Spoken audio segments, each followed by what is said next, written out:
ಮೂಡುಬಿದಿರೆಯಲ್ಲಿ KSRTC ಬಸ್ಗಳು ನಿಲ್ಲಲು ಸರಿಯಾದ ತಂಗುದಾಣವಿಲ್ಲದಿರುವುದರಿಂದ ಪ್ರಯಾಣಿಕರು ಅಂಗಡಿ ಮುಂಗಟ್ಟುಗಳ ಬದಿಯಲ್ಲಿ ನಿಂತು ಸರ್ಕಾರಿ ಬಸ್ಗಾಗಿ ಕಾಯುವ ಪರಿಸ್ಥಿತಿಯನ್ನ ಕೆಲವು ವರ್ಷಗಳಿಂದ ಜನರು ಅನುಭವಿಸುತ್ತಾ ಬಂದಿದ್ದಾರೆ.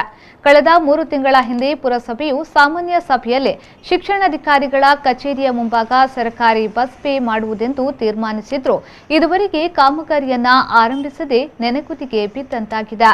ಸರ್ಕಾರಿ ಬಸ್ಗಳಿಗಾಗಿ ಪುರಸಭೆಯ ರಾಜೀವ್ ಗಾಂಧಿ ವಾಣಿಜ್ಯ ಸಂಕೀರ್ಣದಲ್ಲಿ ಟಿಸಿ ಕೌಂಟರ್ ಇದೆ. ಎದುರು ಸರ್ಕಾರಿ ಬಸ್ಗಳು ನಿಲ್ಲಲು ಜಾಗವಿದ್ರೂ ನಿಲುಗಡೆಯ ಜಾಗವನ್ನ ಗುರುತಿಸಲಾಗಿದ್ರೂ ಖಾಸಗಿ ವಾಹನಗಳು ತಮ್ಮ ಜಾಗದಲ್ಲೇ ನೆಲೆಯಾಗುತ್ತಿವೆ. ಹಾಗಾಗಿ ಸಮಾಜ ಮಂದಿರದ ಎದುರು ಕೆಲವು ಬಸ್ಗಳು ನಿಂತರೆ ಇನ್ನು ಕೆಲವು ರಾಜೀವ್ ಗಾಂಧಿ ಸಂಕೀರ್ಣದ ಎದುರು ನಿಂತು ಜನರನ್ನ ಹತ್ತಿಸುವ ಇಳಿಸುವ ಕಾರ್ಯವನ್ನ ಮಾಡುತ್ತಿದೆ. ಯಾವ ಬಸ್ ಎಲ್ಲಿ ನಿಲುಗಡೆ ಎಂಬುದು ಜನರಿಗೆ ಗೊಂದಲಕ್ಕೆ ಕಾರಣವಾಗುತ್ತಿದೆ.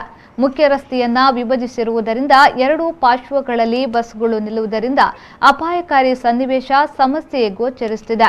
ಸಮಸ್ಯೆಗಳನ್ನು ದೂರ ಮಾಡಬೇಕೆನ್ನುವ ನಿಟ್ಟಿನಲ್ಲಿ ಪುರಸಭೆಯ ಪರಿಹಾರವಾಗಿ ಕ್ಷೇತ್ರ ಶಿಕ್ಷಣಾಧಿಕಾರಿಯವರ ಕಚೇರಿಯ ಎದುರಿಗೆ ಇರುವ ಸರ್ಕಾರಿ ಜಾಗದಲ್ಲಿ ತಾತ್ಕಾಲಿಕವಾಗಿ ಸರ್ಕಾರಿ ಬಸ್ ಪೇ ನಿರ್ಮಿಸಿ ಪ್ರಯಾಣಿಕರಿಗೆ ಅನುಕೂಲವಾಗುವ ಆಧುನಿಕ ತಂಗುದಾಣ ಟಿಸಿ ಪಾಯಿಂಟ್ಗೆ ವ್ಯವಸ್ಥೆ ಮಾಡುವುದೆಂದು ತೀರ್ಮಾನಿಸಿತ್ತು.